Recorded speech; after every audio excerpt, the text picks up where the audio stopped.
How can a company that has a failed culture heal itself? Usually that's not a question of concern outside the company. If a company fails to heal itself, it just goes out of business. But what about a company like Boeing? What, if anything, can be done to fix Boeing? A failure of culture has its roots in a failure of governance overall and failures of management in specific cases. There are straightforward questions like, should American companies adopt European-style co-determination, where workers have a seat in the boardroom?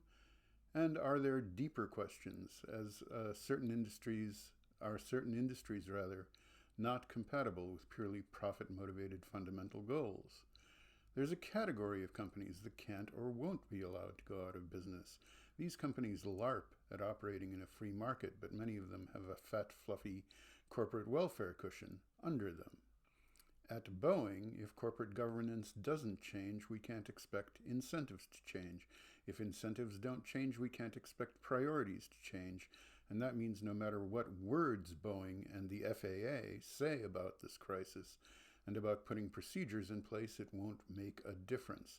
The priorities will still be to build 737 MAX airplanes fast and with the smallest number of workers at the lowest cost possible. Consider yourself lucky if you are working in software.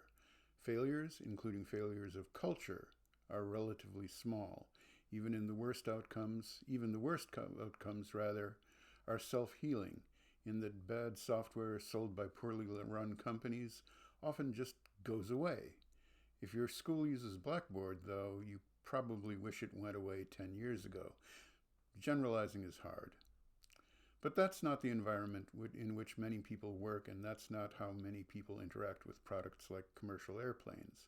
We need to ask deeper questions about how to make enterprises responsive to their wider context.